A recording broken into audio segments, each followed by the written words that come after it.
मैं पौड़ी गढ़वाल में हूँ इस समय, लेकिन मेरे पीछे अगर आप देखेंगे तो हिमालय कंदराएं हैं, बर्फ से ढकी हुई। मैं हिमालय की बात पहले इसलिए कर रहा हूँ क्योंकि हम जब हिमालय की बात करते हैं तो हम बेबी हिल्स की बात करते हैं, और उन्हीं कमज़ोर पहाड़ों को जब हम खोदना शुरू करते हैं, जब हम ब्लास्ट करना शुरू करते हैं, या जब हम हैवी मशीनों का इस्तेमाल करते हैं, खासकर उन हैवी मशीन्स का इस्तेमाल करते हैं जिनके लिए सुप्रीम कोर्ट की तरफ से या एनजीटी की तरफ से आदेश होते हैं कि आप उनका इस्तेमाल नहीं कर सकते हैं।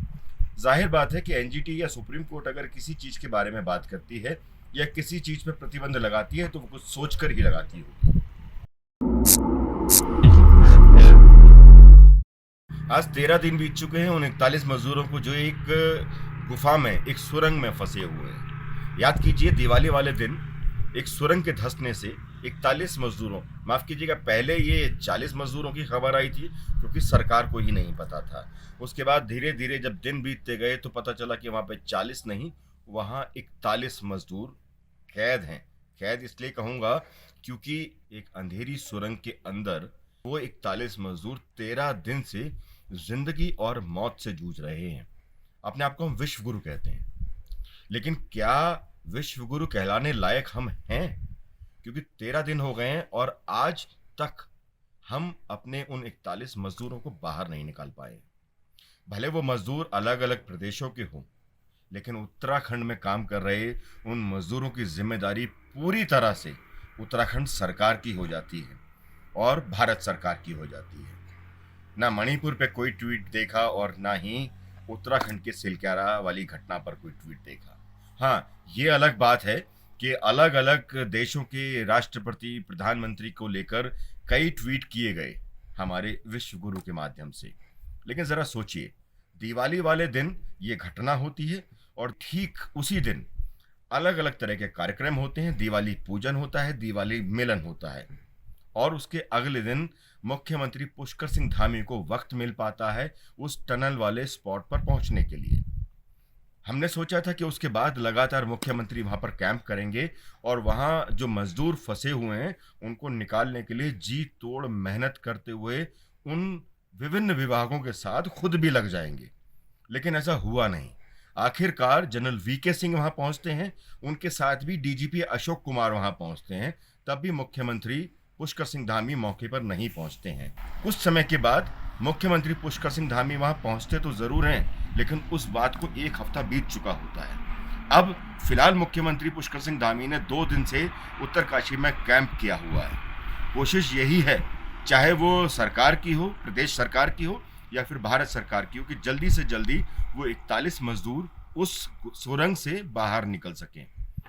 लेकिन माना यह भी जा रहा है, जो हमारे सोर्सेस कहते हैं, कि जब भी ड्रिल करने की कोशिश की जाती है या ड्रिल की जाती है तो ड्रिल का जो अगला हिस्सा है वो टूट जाता है। माना यह जा रहा है कि लोहे की कोई बहुत ही मजबूत चीज बीच में फंसी हुई है, जिसकी वजह से वो ड्रिल कामयाब नहीं हो पाती। और यही वजह है कि मजदूरों तक, इतनी छोटी हिस्से को तोड़ते हुए भी मजदूरों तक हम पहुंचने में अभी तक नाकाम हैं। आने वाले दिनों में ये कितने समय तक चलेगा ये हमें मालूम नहीं। हो सकता है अभी 1 घंटे के बाद ही वो मजदूर बाहर निकल जाएं। हम सबकी यही दुआएं मजदूरों के साथ में हैं कि वो सभी लोग बाहर जल्द से जल्द निकल जाएं। लेकिन कहीं ना कहीं एक कमी ज़रूर देखी गई है। डिपार्टमेंट्स के होते हुए भी लगातार इतने मेहनत करने के बाद भी हम अभी तक उसमें कामयाब नहीं हो पाए हैं। लेकिन ज़रा सोचिए इस बात के लिए कि हमें विदेशी मदद लेनी पड़ रही है इन सब चीज़ों के लिए। ज़रा देखिए, मेरे पीछे हिमालय पर्वत श्रृंखला है, पूरे बादल पूरे सफ़ेद हो चुकी है बर्फ़ से। ये मैं इसलिए आपको दिखा रहा हूँ क्योंकि जब हम हिमालय की बात करते हैं तो बात करते समय हमें एक बात का ज़रूर ध्यान रखना चाहिए।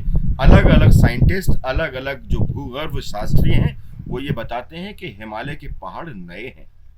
हिमालय पर्वत श्रृंखला बेबी हिल्स के तौर पर जानी जाती है। उसमें विस्फोट करना मना है, करना नहीं चाहिए। अब सोचिए जरा, सुप्रीम कोर्ट और एनजीटी ने अगर किसी चीज़ के आदेश दिए हैं तो जाहिर बात है कुछ सोच कर ही दिए होंगे। लेकिन हमारे डिपार्टमेंट, या कहें कि डिपार्टमेंट की शय पर जो ठेकेदार वहाँ काम करते हैं, वो ना तो विस्फोट करने से बाज आते हैं और ना ही वो बाज आते हैं अलग अलग विभिन्न प्रकार की मशीनों का इस्तेमाल करने से, जो कि बैन है सुप्रीम कोर्ट के और एनजीटी के आदेश के बाद से। अब अंदर जिस मशीन की हम बात कर रहे हैं, वो लोहे का जो बड़ा टुकड़ा है, वो क्या है ये हम अभी आपको नहीं बता सकते, लेकिन ज़रूर वक्त रहते एक बार जब सुरंग पूरी तरह से खुलेगी तो सामने ज़रूर आएगा कि आखिर वो हिस्सा है क्या, आखिर क्यों एक छोटी सी सुरंग को खोदने में और मजदूरों तक पहुंचने में हमारा पूरा विभाग कामयाब नहीं हो रहा है, चाहे वो उत्तराखंड सरकार हो या भारत सरकार हो। देखिए, हमें विदेशी मदद को बुलाना पड़ा, तो क्या वाकई हम विश्व गुरु कह सकते हैं अपने आप को? हमें एक सुरंग को खोदने के लिए 41 मजदूरों को निकालने के लिए अगर हमें विदेशी मदद की ज़रूरत पड़ने लग जाए, तो फिर हम किस बात के विश्व गुरु कह सकते हैं अपने आप को? अब हमें बस इंतज़ार इस बात का है कि जल्द से जल्द 41 मजदूर उस सुरंग से, उस गुफा से बाहर निकलें और जल्द ही हमारा सिस्टम उस गुफा को पूरी तरह से खोदने में कामयाब हो जाए। लेकिन एक बात और है, हमारी ये दरख्वास्त है कि कृपया करके वो ठेकेदार और वो सिस्टम उन आदेशों को माने जो सुप्रीम कोर्ट और एनजीटी की तरफ से दिए गए हैं। उन्होंने कुछ ना कुछ सोच कर ही ये सब दिए होंगे। ज़रा सोचिए, इन हिमालय पर्वत श्रृंखला का अगर हमने ध्यान नहीं रखा तो ये हमारा ध्यान नहीं रखेंगे। उत्तराखंड में लगातार आपदाएं आती रहती हैं। इन आपदाओं का कारण कहीं ना कहीं हम ही बनते जा रहे हैं। रोकना होगा हमें इस बात के लिए। आज के लिए नमस्कार।